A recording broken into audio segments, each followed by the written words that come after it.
Olá, amigos da GoAir. Estamos recebendo aqui nos nossos estúdios em Moema um chefe premiadíssimo da alta gastronomia francesa que com 4 anos de idade já ganhou a sua primeira Dolman. O papo hoje é com Alain Poletto, proprietário do Bistrô de Paris.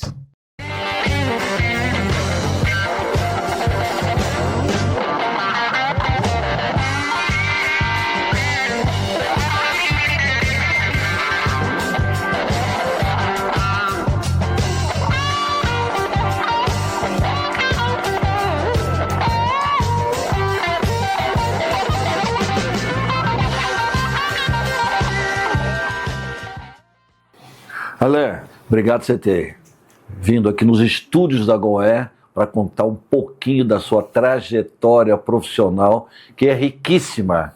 E uma coisa que eu andei pesquisando muito da tua história, da tua trajetória lá na França, aqui no Brasil, e uma coisa que me impactou bastante foi quando eu peguei a informação que você ganhou o primeiro Dolman quando você tinha 4 anos de idade. É verdade. É isso mesmo? Isso mesmo. Mas me conta, como é que é o teu pai que te deu, a tua mãe? É meu pai, na verdade. Bom, depois até que talvez eu conte um pouquinho melhor a história do meu pai, mas o bistrô, meus pais eram donos de um bistrô, realmente o verdadeiro bistrô francês. Em Paris? Não, na Haute-Savoie, perto de Thonon-les-Bains. Thonon-les-Bains é bem na frente de Genebra e Lausanne, mas do lado francês. São os Alpes, hein? Onde que nos Alpes. meus amigos brasileiros vão esquiar lá nessa região, hein? Perto da Annecy, Chamonix, isso é a Haute-Savoie que a gente chama.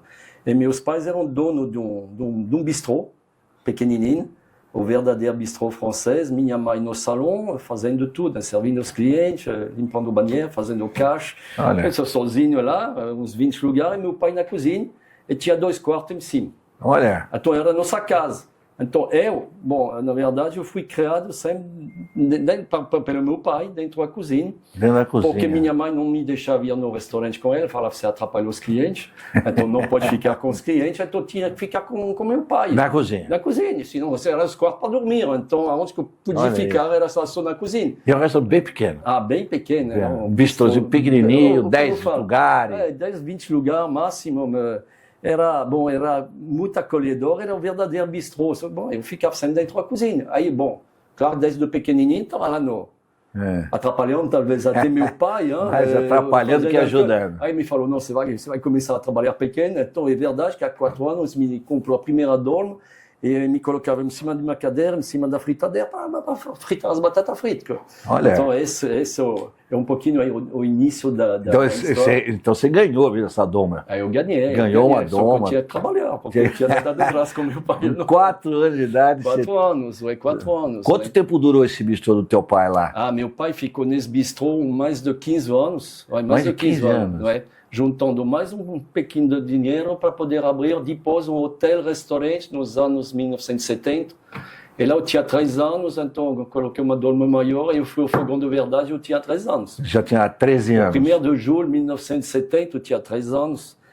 Meu pai me falou, amanhã você vem na cozinha para trabalhar. Eu falei, pai, sempre eu fui na cozinha para trabalhar, eu fui educado dentro da cozinha. Ele me falou, não, amanhã você vai chegar às 8 horas, ao mesmo tempo que todo mundo, e que você vai produzir, você vai ser servido para os clientes. Eu me lembro da receita, era um navarin d'agneau, que é um ensopado de cordeiro. Hein? Ensopado de cordeiro. Ele me falou, o que você vai produzir, você vai ser servido para os clientes.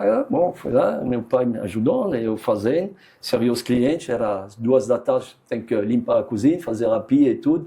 Aí, como eu tinha 3 anos, eu falei, pai, até amanhã, eu queria dar um rolezinho, lá, ver os amigos, as amigas. Ele me falou, não, filho, você não entendeu, tem almoço e jantar, donc às 5 da tarde você vai para trabalhar. À tarde também, olha. Aí eu fazia almoço e jantar, eu tinha 3 anos já, com meu pai. E aí que você começou a pegar essa paixão pela gastronomia.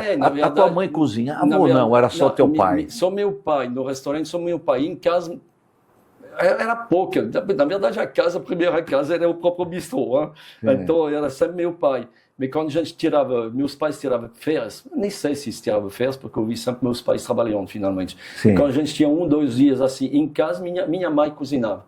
Mas, aprendi com meu pai e eu tenho uma parte muito forte com minha avó, porque como era esse bistrô, onde que 2 quartos, quando era as férias, acontecia as férias escolares de julho e agosto, são 2 meses, eu acredito que eu atrapalhava muito meu pai. Então ele me despachava, como eu falo, na casa da minha avó. Ah, E minha avó, a mãe da minha mãe, a maternelle, minha avó tinha um sítio com uma meia dúzia de vaca, um cavalo, umas galinhas lá, umas galinhas, os coelhos, a horta, descendo na feirinha, quinta-feira, para vender os produtos da horta, lá em Thonon-les-Bains. Era assim. Aí, bom, cheguei, ele me despachava na casa da minha avó. Só que minha avó era também uma mulher da terra, dura e tudo, tinha que trabalhar. Então, desde o pequenininho, com ela também eu tinha sempre alguma coisa para fazer. Todo dia tinha alguma coisa para fazer. Só que eu tenho uma inspiração hoje, eu acho muito forte também de minha avó, porque eu vi esse tipo de cozinha, eu diria, da terra, super rústica, e que é uma cozinha também de coração, sabe? Que tem um emocional muito forte comigo. Aliás, o bistrô hoje, eu estou fazendo você tem que experimentar. Eu faço uma linguiça de porca. Ah, você me falou. Você falou que está com a charcuterie lá no bistrô de Paris. Na casa da minha avó, ele fazia linguiça, fazia salame. Fazia a criação de um porco para a família. A gente criava o porco, eu alimentava o porco, me lembro. Eu me lembro até... Matava o porco, alimentava o porco, tudo. Fazia tudo. E depois, quando era o dia de matar o porco, a gente transformava o porco em charcuterie, fazia tudo. Sem perder nada. E lá eu era criança, pequenininho, minha avó falava, não pode sentar aqui do meu lado, você vai raspar os ossos.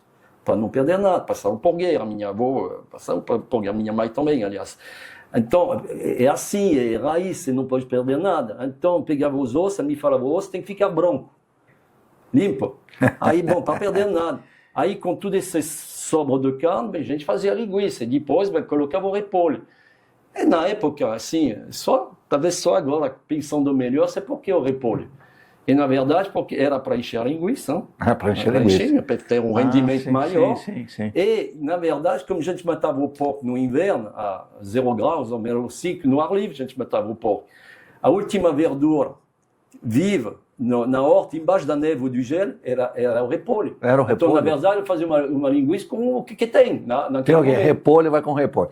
Mas me conta como é que foi a tua virada. Quando é que você chegou em Paris? Quantos anos você tinha? E o que você foi fazer em Paris? Antes de Paris, eu tenho que contar uma história, porque isso também tem tudo a ver com minha história, na verdade. Meu pai, todo dia da manhã, ele que me levava na escola. Pela mão, mas minha mãe estava ocupada, era meu pai. Eu fui criado pelo meu pai, dentro da cozinha com ele e com meu pai. Então, da manhã, me levava na escola. E em Thonon-les-Bains, que as coisas acontecem assim, a escola maternelle, você fala, a escola maternelle, tem a escola maternelle aqui, e tinha uma cerca, não muito alta, desse tamanho, separava a faculdade de gastronomia de Thonon-les-Bains, que era a mais famosa da França. Na verdade, na época, mais famosa da França? Tinha só 3 Como era o nome da escola? Thonon-les-Bains. Que é o nome da cidade. O nome da cidade. É considerado como um dos melhores no mundo, porque na época essa parte de gastronomia de faculdade não existia. Sim. Não existia, não tinha. É o berço, vamos dizer, dessa parte gastronômica, da formação acadêmica da gastronomia, ela nasceu na França. Então foi a mais antiga, ela tem mais de 115 anos hoje, essa faculdade. Olha isso. E tem muitos chefes na França, muito famosos. Que passaram por lá. Georges Blanc, 3 estrelas Michelin, passou por lá. Tem vários. Aí meu pai me levou todo dia na escola maternelle, me falou, filho, quando você vai crescer, você vai pular a cerca, você vai ser diferente de eu, você vai estudar. Meu pai não conseguia estudar. Você vai estudar e você vai ser cozinheiro. Eu acho que eu nem queria ser cozinheiro na época. Eu gostava de desmontar os motores da mobilete e tudo, podia ficar, não sei, mecânico ou engenheiro mecânico, mas eu gostava muito. Mas não, você vai ser cozinheiro. Você vai ser cozinheiro. Aí quando foi, eu tinha 17 anos, chegou na hora de me apresentar no concurso, porque era um concurso para entrar nessa escola. Para entrar na escola. 30 lugares para a França inteira. Quanto? 30. Para a França inteira. Aí eu passei o concurso, consegui, meu pai chorou, eu chorei. Emocionado. Pô, 30 vagas para a França inteira. Imagina, o pai italiano que está saindo do zero, o filho conseguiu entrar na faculdade de gastronomia da França, ou do mundo, talvez. Do mundo. Chorou, meu pai chorou. Você tinha quantos anos na época? 17 era um menino. Aí eu entrei na faculdade, primeiro dia que eu entrei na classe, eu encontrei o Claude Trogo. Claude Trogo, teu vizinho ali de cadeira. Eu tenho foto do Claude. Você tem foto? Eu mandei foto para ele outro dia, um preto e branco, obviamente, com o Claude, né? Os dois de 17 anos. 17 anos. Aí eu estudei 2 anos com o Claude, a gente fez era um diploma, mais de cozinha, 100% de cozinha. Claude ficou lá, só que ele era o filho do Trogo, era o filho de Zé Ninguém, entendeu? Era ninguém, era uma grife, era o filho italiano. Ele o pai já era uma grife. Então eu fiquei 2 anos com o Trogo, estudando, tem vários, o Claude, tem que falar na frente dele, várias historinhas do Claude junto, a gente era criança, era jovem, passando com o Claude, e depois o Claude saiu, e fiz só 2 anos. Aí eu queria sair também. Quantos anos você fez a faculdade? Ficou quantos anos? Era 2 anos. Há 2 anos? Aí eu falei com meu pai, agora chega. Ele disse, não, você vai ser diferente, você vai estudar agora a gestão. Para passar um diploma superior de gastronomia que a própria faculdade ofereceu. Aí eu tive que fazer mais 2 anos. O Claude saiu. Gestão. Fiz 4 anos. Gestão. Então, eu comecei a estudar toda essa parte mais de... Você não gostava muito, não? Você gostava mais de cozinhar mesmo, Eu gostava de cozinha. Eu gostava muito de cozinha. Eu tenho até aquela coisa dos números, de gestão. Você não... bom, mas aos poucos, abri a cabeça. Eu acho que, é lá que eu acho que meu pai, mesmo se nunca conseguiu estudar, ele era muito inteligente, porque era melhor caminho para mim. Porque, hoje você não pode ser um bom cozinheiro se você não tem mais que noção, se você saber não sabe administrar o teu negócio. Da gestão. Você ficou 4 anos no curso de gestão? Então, fiquei 4 anos. Aí, saindo lá... Ficou 6 anos. Aí, imagine, saindo lá, eu falei com meu pai, pai, agora vou voltar com você. Ele me falou, não, aqui você já sabe fazer tudo. Vai voar. Não, ele me falou, vai ralar com os outros. Não me fala, vai voar, vai ralar com os outros. Sim. Aí, comecei a viajar.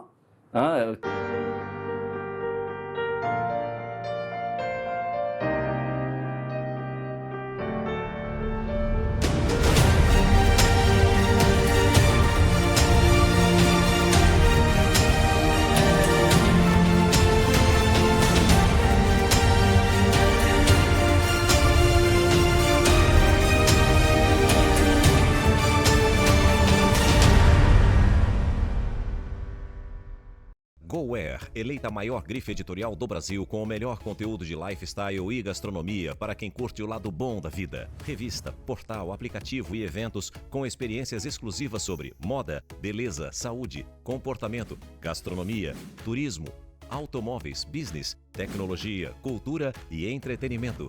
Acesse goware.com.br e nos siga nas redes sociais para descobrir uma nova GoWare. Positiva como sempre, relevante como nunca. Me fala quando você entrou na Marinha. Eu estava pesquisando lá. Você foi trabalhar na cozinha da Marinha. Que você fazia verdade, lá o rango lá para os marinheiros. Exatamente. Como é que você entrou lá na Marinha? Eu estava falando com um cozinheiro meu esses dias, um menino, que contava um pouquinho da minha vida, que as coisas nunca chegam de graça. E tudo que você faz na vida, eu acho, de forma correta, sempre tem um retorno. Aí eu falei, você veja, não sei se eu não sou o melhor dos exemplos, mas contei minha vida, falei, tudo que eu fiz na minha vida, sempre, não que eu tive sorte, mas sempre fui ajudado pelas pessoas certas naquele momento. Sempre. E quando eu fiz a Marinha, então, eu tinha 20 anos. O serviço militar era obrigatório. Então, falei com meu pai, eu vou já me livrar do serviço militar, eu vou fazer a Marinha. Aí, eu fiz minhas classes, que a gente chama, 2 meses, aonde que você tem que ralar como militar jovem, sabe? Aí, às 4 da manhã, aí você cai da cama, vai fazer as coisas, vai correr, vai fazer... Bom, eu fiz. E um dia, no final dos 2 meses, tem como você fala, um gradê, um carro, um militar, chamou-me e falou, você estudou gastronomia, você fez Tonon Lima? Eu falei, sim, fiz Tonon Lima. Então você deve ser bom, já bem formado, tá lá. Ele me falou, vou te mandar para Paris. Não podia falar não, de qualquer forma, é militar, você vai para Paris. Aí me mandaram em Paris, era que ano? Foi trabalhar no Eliseu. 77, eu tinha 24. 77. Foi trabalhar no Eliseu, né? Lá no Eliseu. Então ele me falou, na verdade eu cheguei dentro o chefe de os majores lá que estavam lá, eu fazia tanto a cozinha como o serviço, eu tinha que fazer um pouquinho de tudo, tá? Eu trabalhei, eu acho, 1 mês assim. Depois de 1 mês, um cara me chamou de novo e me falou, você trabalha bem, você sabe trabalhar. Hein? Trabalhei com meu pai, eu fiz gastronomia, 4 ou 6 anos na faculdade de gastronomia. Aí me falou, olha, vou te oferecer 2 opções. Ou você vai no Élysée. No Élysée. No Élysée. Opa! Você vai no Élysée, ou você vai na casa do chefe d'état-major da Marinha, que é o Para cozinhar para ele, na casa da Marinha. Da Marinha. Aí, como eu era jovem ainda, eu estava vendo os caras do Élysée chegando à noite, tudo bem, super. Eu falei, não, eu acho que eu vou na casa do amiral. Aí ele me falou, bom, amanhã você vai no Ministério da Marinha Française, em Paris, e você vai se apresentar no amiral. Porque eu me recebi ele, pessoalmente. Aí eu cheguei lá, menino, eu não sabia se eu tinha que levantar, fazer, eu tinha tudo, os almirantes. Você foi cozinhar na casa do almirante? No almirante, eu fiquei na casa dele durante 10 meses. 10 meses cozinhando para a família dele. Só que é isso, eu acho que a vida é assim também. Eu fiz ele meio que me adotou um pouquinho, nem um filho, na verdade, porque eu fazia tudo para ele. Você morava na casa? Morava na casa. Morava na casa? Não, tinha o Claude Monet como obra d'arte. Não, todos. Era um castelo perto de Versailles. Era lá, morando na casa dele com ele. 10 meses morando lá e cozinhando para a família toda. Família, fazia o serviço, falei, eu faço tudo para ver. Colocava as luvas brancas, fazia o serviço, o cozinhava, fazia tudo. Olha isso. Para mim é uma coisa normal. Ele gostava muito de mim, então ele me falava, conta a história do seu pai. Aí eu contei a história do meu pai, um pouco, meu pai está lá, aí o fim de semana ele me falou, Alain, vai ajudar seu pai. Aí ele me levou. Ele mesmo, chefe d'état-major da Marinha, era o patrão da Marinha Française, às vezes pegava o carro dele para me levar ao primeiro metrô para não perder meu trem. Olha isso, ele mesmo. Aí eu fiquei 10 meses assim, foi o mês de maio, ele me falou, eu ia fazer meus 20 anos, ele me falou, Alain, está chegando o verão na região de seus pais, que é julho, agosto, uma saison mais cheia. Ele me falou, Alain, é triste para mim, mas eu acho que seu pai precisa mais de você que eu. Olha. Ele me falou, você não quer ir passar o fim de estação lá com seu pai? Eu falei, meu pai vai adorar.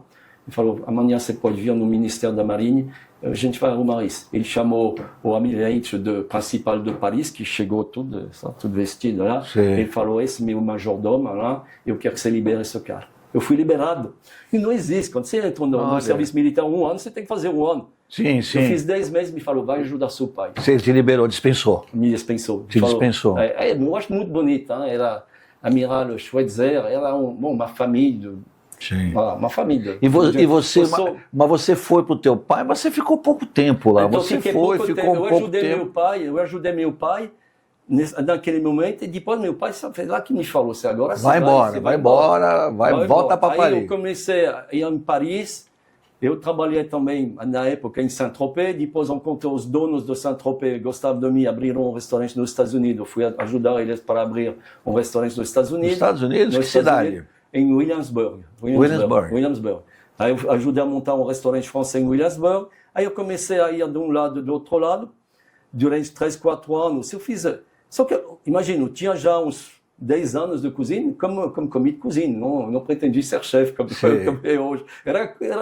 Era jovem cozinheiro. Aí eu tinha que me adaptar a toda essa situação. E a partir de lá, trabalhando, e eu encontrei a mãe dos meus filhos, minha esposa da época. Isso lá nos Estados Unidos? Não, encontrei na França. Na França. Minha filha nasceu, eu tinha 22 anos, aí eu pensei, será que eu vou oferecer a mesma vida para os meus filhos que eu teve? Não que eu sofreu, mas bom... A vida é difícil, é dura. Só trabalho, muito trabalho. Trabalhando, eu precisando trabalhando, eu não ia ficar assim olhando meus pais trabalhar, sempre trabalhei. Aí eu voltei, um dia eu passei na minha faculdade. Eu tinha um relacionamento muito bom com meus professores, conversei com eles da carreira, do futuro, sabe? Pedi conselho das pessoas que estão lá. Eu disse, Alain, por que você não se formaria para ser um professor? Professor, isso. Aí eu professor, nunca pensei de ser professor. Só que começou a ficar na minha cabeça.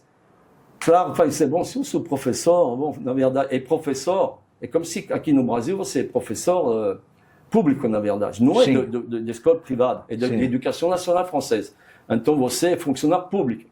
Como funcionário público, eu falei, bom, professor, talvez vou trabalhar menos, vou ser bem pago, eu vou ter férias, por que não? Vou ficar, é bom para mim. Aí eu comecei a a entender um pouquinho como funcionava essas provas para virar professor.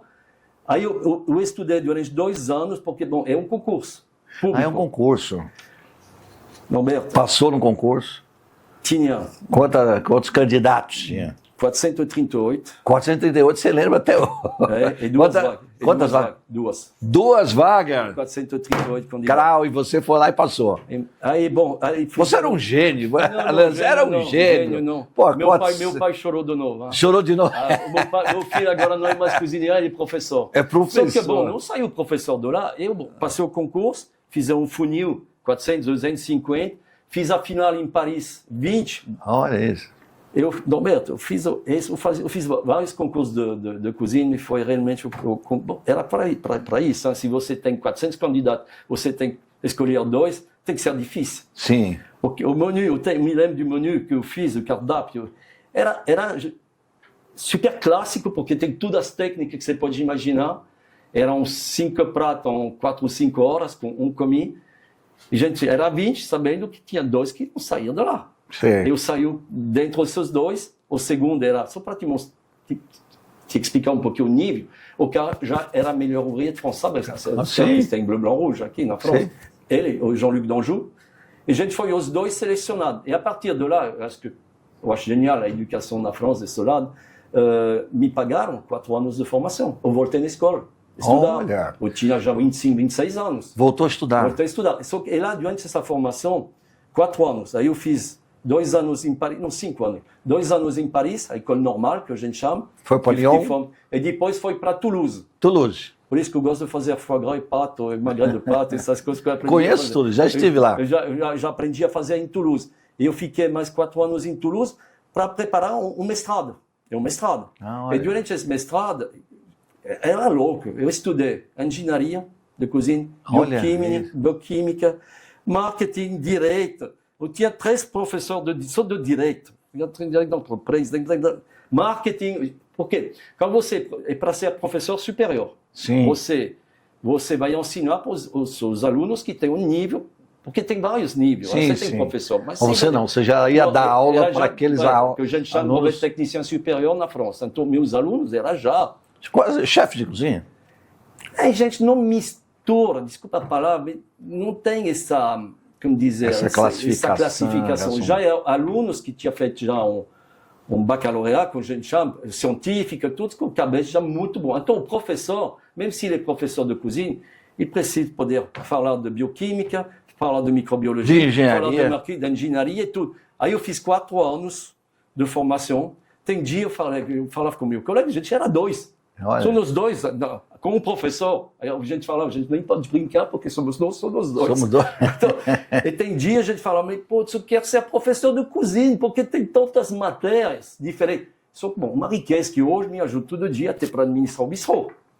Eu fiz. Aí eu me apaixonei naquele momento pela microbiologia e essa parte da bioquímica, e nesse momento que eu trabalhei a parte científica do sous-vide. E um dia, a vida é assim, recebi uma carta. Uma carta? Na minha faculdade, na minha boîte à lettres, lá onde você recebe. Brasil. Nem sabia onde era Brasil. Aí eu olhei o mapa, porque eu ia na Ásia, saindo do outro lado. Eu fui bastante vezes nos Estados Unidos. Eu esqueci de falar, eu fui chefe executivo do grupo Sofitel nos Estados Unidos, durante muito tempo também. Aí, bom... Brasil. Aí eu apliquei o mapa mundo lá, o Brasil está lá embaixo, eu não sabia. Recebi uma carta escrita em francês, mas em francês meio... Bom, era o Sr. Jacques, depois eu conto um pouquinho do Sr. Jacques, me mandando uma carta dizendo, Alain, eu descobri seu livro no Equipe Hotel, na França, porque tinha ido no Equipe Hotel, que é o melhor showroom de gastronomia no mundo, e meu livro estava exposto lá. Olha. Aí ele pegou o livro, olhou, putz, interessante essa tecnologia de sous-vide, que não tinha no Brasil. Não tinha. Era em 98, não tinha sous-vide no Brasil. Aí falou, putz, essa tecnologia me parece interessante, e já que é muito, bom, é um gênio também. Aí me mandou uma carta, pegou a prefácio do livro, viu que era professor certificado em Tonon-les-Bains, achou o endereço, que não é a coisa mais difícil, me mandou uma carta lá. dizendo: Alain, encontrei seu livro, gostei do seu trabalho, estou no Brasil, dentro de uma rotisserie, eu não sabia o que era rotisserie. Rotisserie, aqui no Brasil, para nós, é diferente.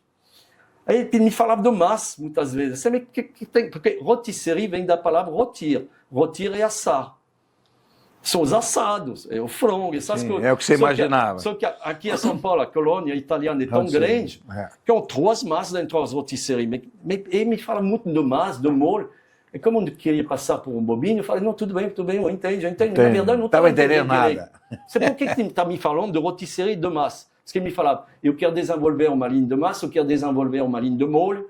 C'est bom. Aí, bom, fala, tudo bem. E finalmente, a gente comunicou um pouquinho assim, o Jacques me falou: Alain, eu vou para Paris daqui 15 dias, 3 semanas. Vou te conhecer, vou tomar um café com você. Exatamente. Aí eu peguei a minha malinha de novo, cheguei em Paris, dentro de um belo hotel, que eu acho que eu nunca tinha entrado dentro de um hotel desse. Um Ritz?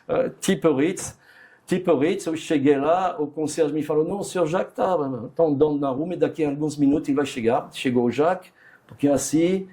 E você sabe as coisas da vida, coisas que casam assim, a gente falou uns 10, 15 minutos, e vai alguma coisa que aconteceu.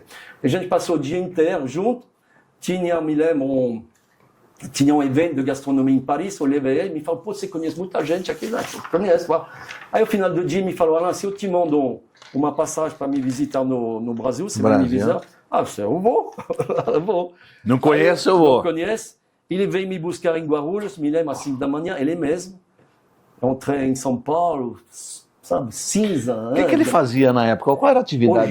Ele era dono da rotisserie. Então, e também outro... na verdade, o Jacques, a história dele, ele é o pai do suco de laranja aqui no Brasil. Ele que inventou o processo de concentração do suco de laranja para ser exportado. A Cutral ou a Citrosuc, tudo que eles produzem hoje, e que exporta, o maior exportador de suco no mundo, eles compraram uma fábrica que foi criada pelo Jacques. Olha. E ele desenvolveu a tecnologia de concentração. Ele é um gênio. Entendi. Só que a paixão dele, ainda em você, é gastronomia. Ele conhece tudo, ele gosta, vai curtindo. Ele tinha comprado a Paola di Verona. A rotisserie lá na Barão de Capanema. Barão de Capanema. Lembra disso? Para a cunhada e o cunhado. Só que ele percebe, se o cunhado e a cunhada vão ser talvez bom administrador, mas falta um cara lá dentro que trabalha. Aquele que trabalha. Você não falava português, não nada? Nada. É. Aí me trouxe aqui, me falou: visitei a Paola di Verona, a primeira. Tinha um monte de meninas fazendo as massas, os molhos lá. Aí me falou: Alain, você acha que você consegue profissionalizar isso? Aí eu falei: eu acho que eu sei. Era muito amador, uma coisa amador, muito... É tudo amador, mas bem feito, mas tudo amador. Eu falei: não, dá para racionalizar, dá para organizar. Marcou a época a Paola di Verona. Era uma casa bem conceituada. Era melhor que São Paulo, de São Paulo. Era exatamente. Aí me falou: você fez engenharia? Fez. Aí me deu um papel, uma régua. Falei: eu quero fazer uma linha de molho, uma linha de massa, papai, desenhe a cozinha ideal para você. Bum. Aí eu falei: tá bom, já entendi o que você quer, desenhei, papá. Entreguei para ele, me falou: suas próximas férias são quando? Daqui 2 meses eu tenho férias. Você volta, quando você volta, essa cozinha vai ficar pronta para você. Uai. Aí, bom, a gente criou uma ligação assim, muito, aí você muito foi embora. forte. Você fez o projeto? Era consultor. Consultor. Vinha e depois, 2 anos, 3 anos talvez, 2 ou 3, indo e voltando assim, me falou: Alain, eu gosto tanto de você, eu gostaria que você ficasse aqui no Brasil. Aí, bom, a cabeça do Alain fiz a mulher lá, os filhos lá, tudo lá. Estava me separando. Eu, como falo, resumindo, fiz minha crise dos 40 anos. Mas...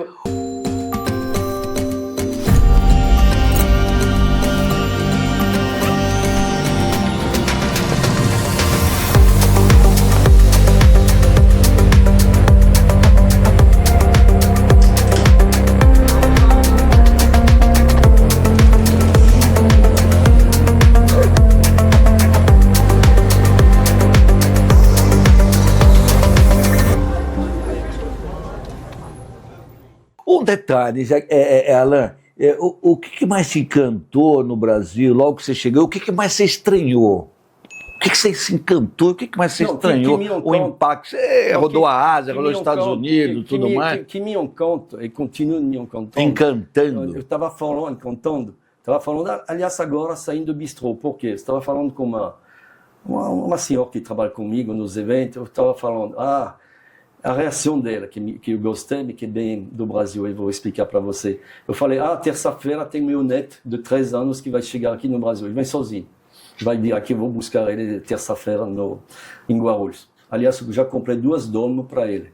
Ele não sabe. Sério? Ele não sabe. Olha, ele não sabe. Eu coloquei o nome dele, eu coloquei a bandeira francesa e brasileira para ele. Que legal. Só que eu vou colocar ele na cozinha para trabalhar. Olha. Fazer igualzinho que meu pai fez comigo. Eu acho que é um bom caminho. É por aí, Aí eu falei com ele, ele não sabe que tem dono, ele vai ficar muito emocionado. Mas eu falei, eu vou te pagar. Você vai me pagar? Eu falei, eu dou €1, R$100, porque o que você vai querer comprar na rua, você vai pagar com o seu dinheiro, com o seu trabalho. Tá bom, papi, chama papi. Hein? Aí eu estava falando isso com uma menina, aí ele me fala, bem brasileiro, fala, que bonitinho, que lindo e tudo. É isso que eu gosto do Brasil. Eu acho que o povo ele é muito carinhoso, assim, muito acolhedor. É isso que eu senti um pouco eu gostava da Ásia, do clima, eu gosto do seu lado tropical. Eu gosto muito, me sinto muito bem. Eu gosto muito da natureza, essa vegetação luxuriante, assim, tudo cresce. Eu amo isso. Eu sou um cara da terra, eu gosto de mexer a terra. O bistrô plantei tudo. E o que você mais estranhou? Estranhou, talvez. Você gostou do calor do brasileiro? Aquele acolhimento? Eu continuo. Esse lado acolhedor, eu acho que é sensacional. Te pegou, te fisgou. E o que te estranhou? O que você se estranhou? Falou, caramba, isso aqui é muito estranho, isso aqui. Você lembra de algum fato assim que te impactou ou não? Não, às vezes você sabe que como francês, aliás, todo chefe tem dificuldade às vezes também. Somos muito direto, muito transparente e tudo. E o brasileiro, às vezes, ele fica... A gente pode até assustar um pouquinho, né? Porque somos muito objetivo, muito direto. Então, eu vejo dentro do nosso trabalho que é uma dificuldade para o chefe europeu. A gente está acostumado como dizer, dessa pressão que a gente coloca dentro da cozinha. E aqui eu sinto todo dia, eu vejo que as pessoas você tem que ter muito às jeito. vezes não entendem que não é pessoal, que é puramente profissional. Então o povo ele é mais sensível, assim. Eu acho que é mais sensível. Mas bom, a gente aprende, eu me adaptei depois de 20 anos. Eu sei isso foi uma coisa que você estranhou, eu falei, cara, não tem que pegar leve, é o chamado pegar leve. Porque não entende, eu vejo mesmo quando eu cheguei no bistrô, os meninos nunca tinham trabalhado com o chefe. E o chefe tem que ser, não mandar, não é a palavra, mas você tem que organizar para que as coisas funcionem. Tá certo. E às vezes eles não entendem. Ou se não que eu estranhei. Sim, talvez onde que eu estranhei mais, talvez é a minha primeira chegada fazendo Guarulhos, Jardins, porque hoje está bem arrumadinho, está bem melhor. Na época, 30 anos agora. Outro cheiro do do Rio. Esse lado cinza. E a poluição. Eu sou dos Alpes, não poluição. Talvez isso que me incomodou mais. A poluição. Me queimava. Olha isso. O primeiro mês que eu cheguei aqui, me queimava dentro do nariz. Isso há 30, 40 anos atrás. 30 anos. 22 anos atrás. 22 anos. Tá. Me queimava aqui, eu passei meses com o nariz me queimando, porque eu venho dos Alpes, a área é totalmente pura. Cheguei aqui a São Paulo, talvez isso que me estranhou mais. Talvez isso. E você como consultor lá do Paula de Verona, tudo mais e tal, ele te convidou para você trabalhar, te deu uma parte de sociedade. Você vai ser meu sócio, tal, exato. Entra aqui, te dou X%, tal, e você ficou. E sabe como que foi feito o contrato? Nem contrato. Eu estava em Paris com ele, quando eu encontrei ele a primeira vez, e me falou, depois se você fica, e pegou um guardanapo do restaurante. E anotou eu tenho ainda esse papel. Olha isso. Te dou 30% para você, 40%, 20%. Ele sempre me deu mais. É? Sempre me fala, você merece. Generoso. E justo e honesto, sabe? Eu tenho muita sorte, eu acho, de ter essas pessoas ao meu lado, com quem eu aprendi muito, só que eu já queria um pouquinho. Eu aprendi com ele. É tudo agora, não é no bistrô, se eu peço alguma coisa, não é para amanhã, senão eu vou falar. Se eu estou pedindo alguma coisa, com o Jacques eu aprendi muito, é tudo agora, para poder crescer, senão você não cresce. Exato. Então, com o Jacques foi isso. Quanto tempo você ficou lá na rotisserie? Então, a rotisserie eu fiquei... Então, a gente criou uma rotisserie nova, onde que eu tenho o Dalvadito hoje, você deve se lembrar, que era enorme, que o Jacques fez. E quando veio de forma definitiva, em 2002, eu estava pensando hoje, eu cheguei no 14 de julho. Você sabe o que é 14 de julho? É a Revolução Francesa. Aí eu falo, eu fiz minha Revolução dos 40 anos, cheguei no Brasil, eu descobri hoje que o meu neto vai embora no 14 de julho. 14 de julho. Eu cheguei, você vai embora. Tá juntando tudo. Aí a gente ficou... Aí você foi pro Dalva Dito. Você se associou com o Alex. Com o Alex Atala? No Dalva Dito? No Dalva Dito. Você criou o cardápio?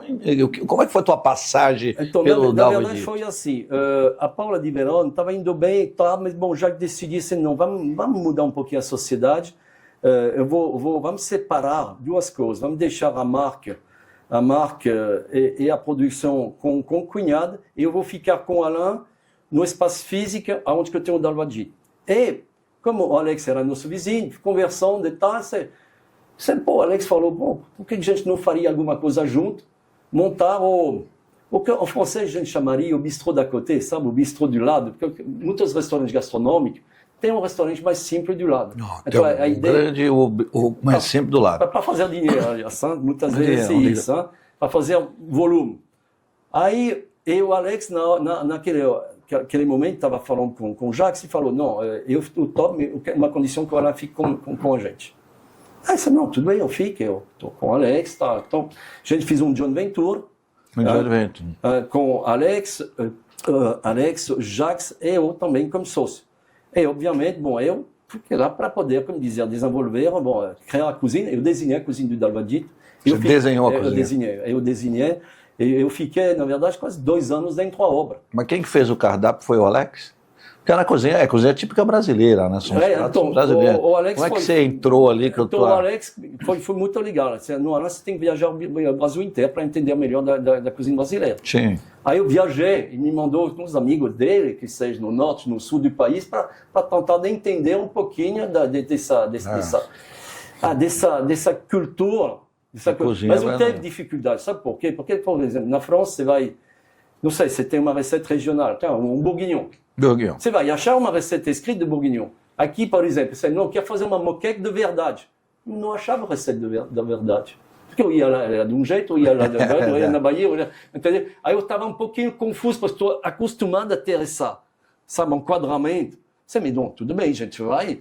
Aí, o cardápio foi feito, eu acho, a 4 mãos. Mas bom, a 4 mãos, diria. A gente montou o cardápio do Dalva a 4 mãos. Você junto com ele e tal, sim. Desenhou. É. Mas o Bistrô de Paris já existia com outro nome? Não, existia como Crêpe de Paris. Crêpe de Paris. Quem que era o dono lá? Era o Pierre. Pierre.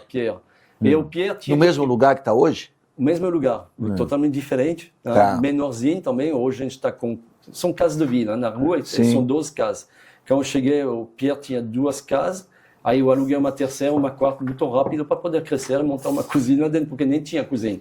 O Pierre lá era a Crêpe de Paris, então tinha um bar, tinha 2 boquinhas aqui, fazia um croque-monsieur, uma omelette, e uns crêpes. E começou, o Pierre, e foi bom a visão dele, e começou a fazer quiosque no aeroporto e tudo, para vender crêpe. Tá. E aos poucos, é lá que a gente vê que o nosso métier não é fácil. Ele começou depois entrou o bistrô, foi um bistrô, a Crêpe de Paris, o lugar onde estamos hoje, e começou a fazer crepe. Só que depois os clientes disseram, você não faria alguma coisa a mais? Você não faria um peito de frango? Você não faria um escalope de salmão? Aí ele começou a fazer, mas não era do métier. Aí você começa a se perder um pouco, você perde o controle, e puis perdi talvez a essência do Crêpe de Paris. Então ele perdi a essência de ser crepe e não consegui virar bistrô. E aí você sentou, conversou com ele. Ele me chamou, falou, você está convidado, você pode entrar de casa conosco. Eu quero você para trabalhar mais uma vez. Sou o cara que põe a mão na massa, sabe? Ele saiu da sociedade, você comprou a parte dele. A gente comprou a parte dele. Comprou a parte dele. Hoje você tem um sócio no bistrô. Hoje somos 2, a Michel e eu. E uma pergunta fugindo um pouco aqui da nossa trajetória. Eu já li muito sobre os 3 cozinheiros de Paris que são realmente icônicos. Paul Bocuse, já fizemos reportagem. De Lyon. Alain Ducasse e Joël Robuchon. Qual que você considera assim, o number one? Quem fala, Eu tenho tanta admiração para os três. Paul Bocuse, Alain Ducasse e Então, Joël Robuchon. Eu conheci, graças a Deus, eu conheci os três. Conheceu os três? No Alain O que você Ducasse- admirava, Norberto? O Paul Bocuse, então, ele era, na verdade, era eu um acho que tirano, foi- ele era assim, era tal. Que me fala desses três eu acho mega eu acho que assim, na verdade, eu colocaria junto o Paul Bocuse e o que você falou, O Joël, o Joël Robuchon como grande cozinheiro.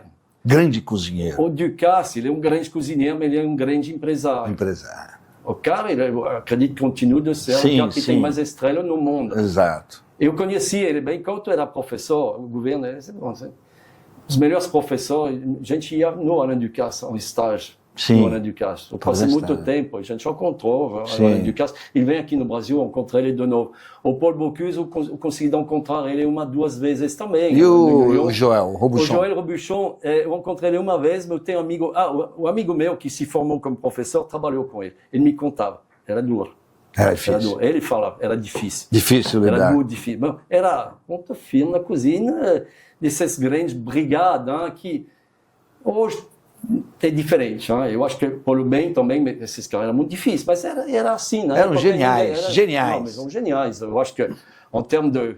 Então, a imagem que eu tenho de Bocuse, que todo mundo tem, é o grande clássico, que eu gosto muito, eu me inspiro muito da técnica clássica, e o Paul Bocuse era clássico.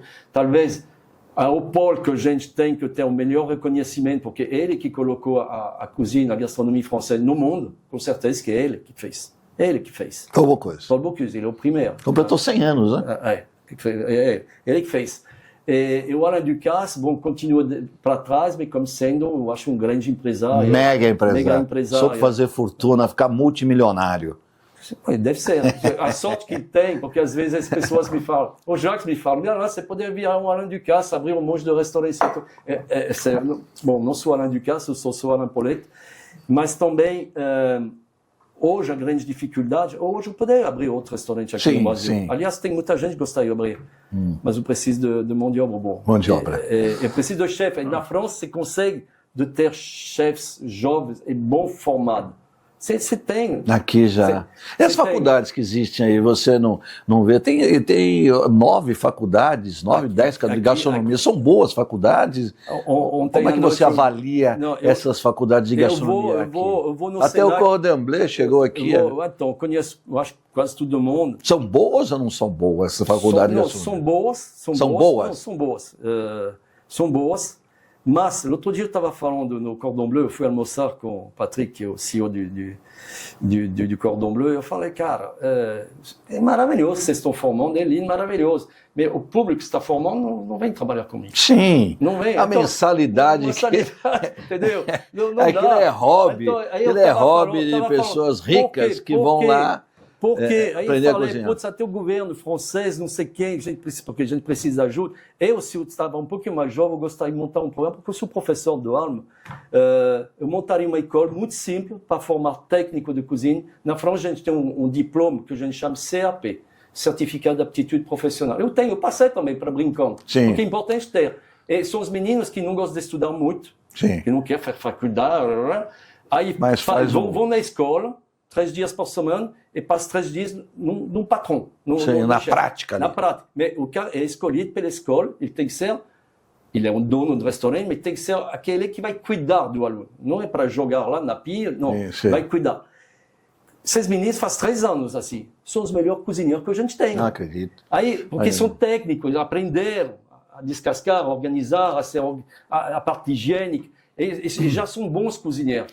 Aí eu pensei, a gente deveria montar um programa muito simples, pegar os meninos da favela, porque deve ter muita gente boa lá dentro que precisa trabalhar, que eles precisam trabalhar. Vamos montar um programa desse tipo, eles vão ter trabalho. Eu, se eu acho 2 ou 3, eu estou já contratado no bistrô, se eu não acho. Mas essas escolas de gastronomia, elas realmente não colocam, não formam esses jovens que queiram entrar no mercado? Você não acredita nessas escolas? Eu sou muito sincero com vocês. Às vezes você não acredita nessas escolas, nessas faculdades de gastronomia? Às vezes, tem 8, tem 9. Você está me provocando, eu vou responder. Bom, primeiro, eu amo essa parte de, como dizer, de formação, eu gosto de compartilhar a experiência e tudo.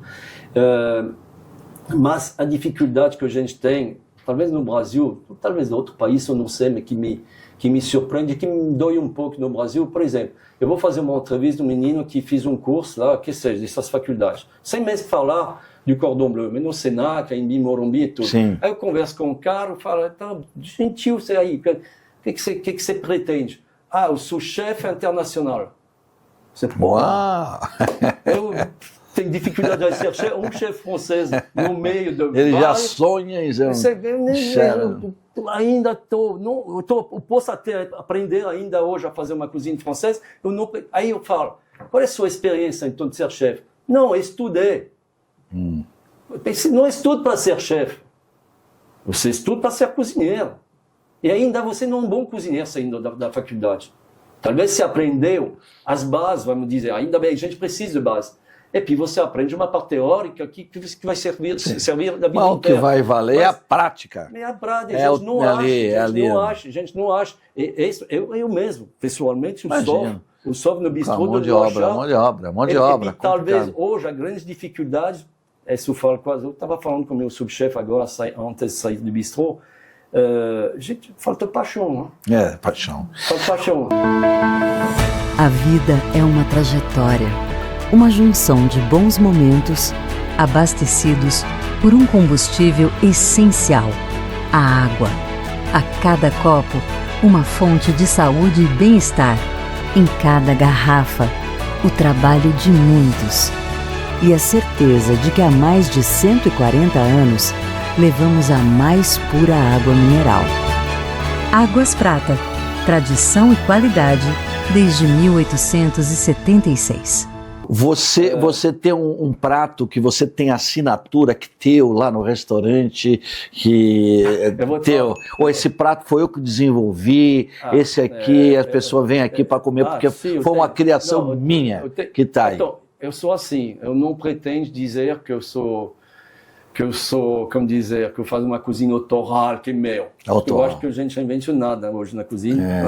Tem 55 anos de cozinha. Você está sempre aprendendo? Claro. Eu falo muito com meus meninos. Eu faço bourguignon desde l'âge de 3 anos. Então são 53 anos, não 55 anos atrás. Mas se amanhã eu vou fazer um bourguignon, eu vou ter a mesma paixão. Eu quero fazer aquele melhor bourguignon que eu fiz na minha vida. Eu vou tentar achar. Esse fim de semana eu fiz sopa de cebola no bistrô, porque faltava sopa sexta-feira à noite, aí eu fui descascar a cebola, cortar a cebola e fiz a sopa. Aí eu peguei a receita, fiz técnica, os meninos fazem. Igual. Ela sai diferente. Ela sai diferente. O Alain Poletto, quando sai para jantar, onde você vai comer uma massa? Você gosta, vou lá para comer essa massa, aquele restaurante que você fala, puxa, isso aqui realmente me encanta. Uma massa? Sim. Eu gosto do trabalho eu sou muito admirador do trabalho deles, não só como cozinheiro, mas como empreendedor também, do Salvatore Lloyd e do Paulo Barros. Salvatore Lloyd. Eu gosto de ir lá porque não é um pouquinho mais filosofia que eu tenho com o bistrô, não é pretensioso. Sim. O MoMA, por exemplo, eu vou lá, eu como bem, o preço justo, bem feito, sabe? Eu não gosto das coisas que inventou para colocar no bistrô não faz espuma. Sim. Não vai ter espuma. E a carne, quando você vai para comer um churrasco com a carne, você vai aonde? Mas eu não. Para comer uma carne, um churrasco. Eu gosto do carne, né? Eu gosto dos clássicos, barbacoa, essas coisas. Eu gosto dos clássicos, uma carne bem feita. Mas eu não respondi a sua pergunta. Eu quero responder. Você me falou qual seria o seu prato de bistrô. Sim. Todos os pratos têm uma história com a minha vida. Todos. Não tem um que não tem. Pode ser com minha avó, com meu pai, ou durante minha carreira, uma passagem na Ásia. Mas todas têm uma ligação comigo. Olha que interessante. Tem uma parte mais afetiva que do outro, obviamente. Tem que são puramente profissionais, que eu estudei o outro, mas tem mais afetivo. Por exemplo, a linguiça com repolho que eu faço é minha avó. Eu quase estou emocionado com comer. Estou emocionado, porque me liga a minha avó. Mas todas, se eu pego um salmão defumado, o salmão defumado tem uma história. Todo tem uma história. Todos têm uma história ali. Tem uma história. Eu me policio muito, porque eu poderia dizer, vou inventar, justamente, vou fazer um prato autoral. Sim. Eu tenho alguns. Minha paleta de leitor. Paleta Leitoa. Pururuca. Eu falo, eu sou um francês mineiro, faço pururuca. Esse daí é... Aí os clientes me falam, os franceses fazem pururuca? Aí eu falo, sim, a pele crocante, tem que fazer. Exatamente. Aí me falam, mais leitão. Não, mas a gente faz uma épaule de cochon de lait, uma palete de leitãozinho, faz. Essa palete eu tinha desenvolvido quando a gente abriu o restaurante de carne que a gente estava falando, o meeting. Falei, preciso colocar peça inteira. Aí eu desenvolvi essa receita, comecei do zero. Só que desenvolver a receita tem um approach que é bem diferente de, talvez, muita gente. Ela fica na minha cabeça, mas mais a parte, essa parte processo, sabe? Processo, que é ligado sempre na parte bioquímica, temperatura. Aí eu vou trabalhando na minha cabeça como que eu vou conseguir já de realizar o melhor produto.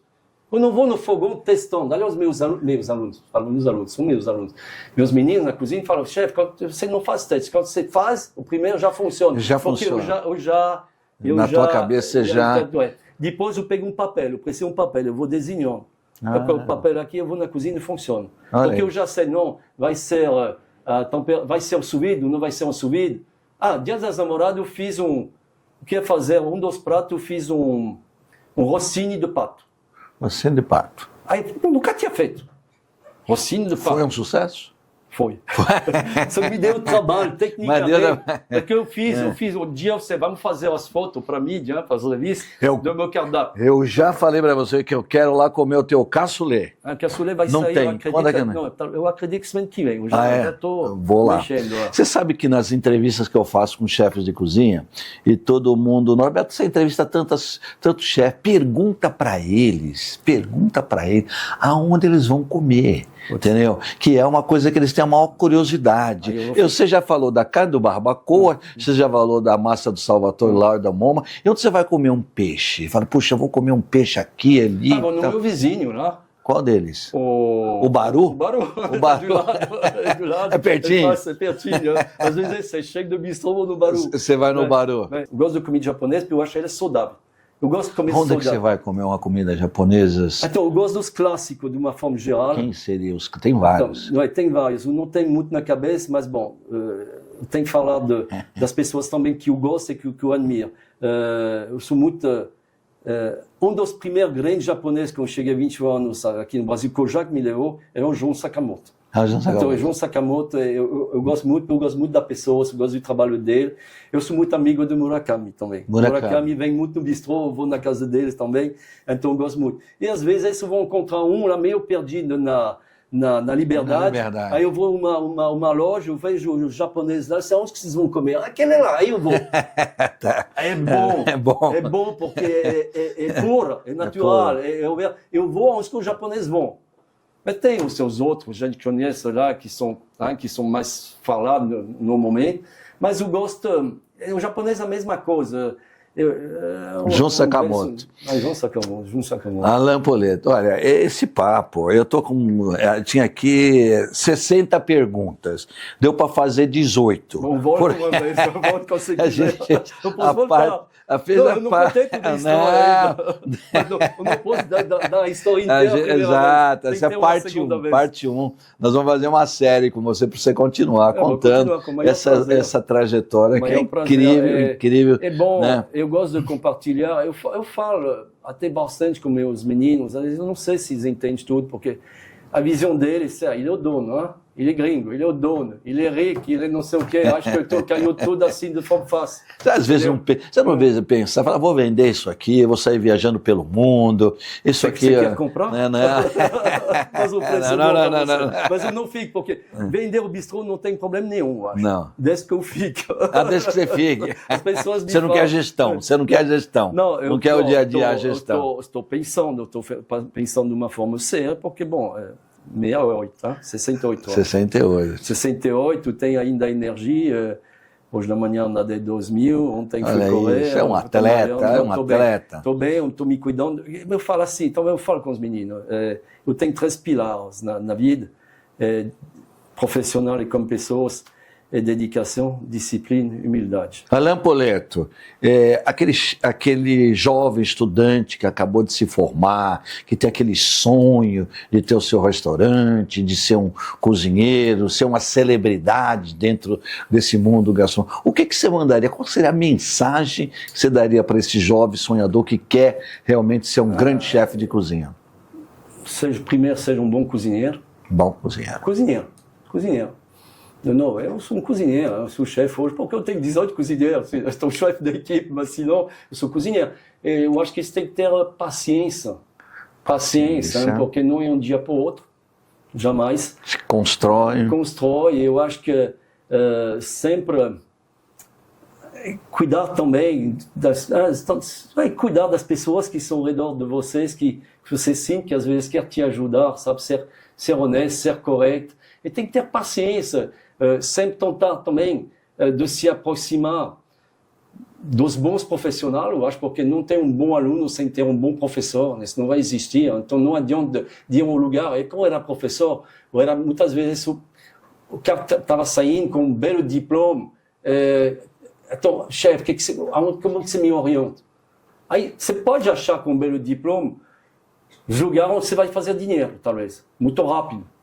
Mas não tem plano de carreira, talvez, bonito para frente. Senão, vai, talvez, a um lugar, talvez você vai ralar um pouco, e você vai ficar com o melhor. E você vai aprendendo. Você vai aprender. E lá, você vai conseguir de construir uma carreira, pegar uma experiência de verdade, e depois você vai voar. Então, eu acho que tempo e paciência, fazendo as boas escolhas, e tentar de não decepcionar as pessoas que estão ao seu redor, sempre dando o melhor. Eu falei, antes eu falei, dedicação, disciplina, humildade, porque sou cozinheiro. Eu não sou cirurgião salvando vida todo dia.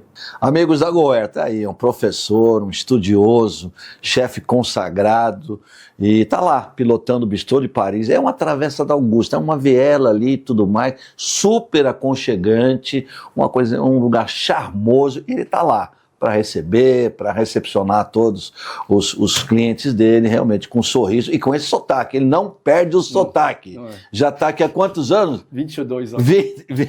Eu sou no e o charme dele é o sotaque do Alain Poletto. Alain, parece que a gente não pode perder o sotaque. Não pode perder o sotaque, senão perde o charme aí do Ronaldo. Obrigadão por você ter vindo aqui. Muito obrigado mesmo. E sucesso, saúde. E cada vez eu vou voltar, tem mais história para contar. Valeu, amigos da Goer, um abraço, tchau.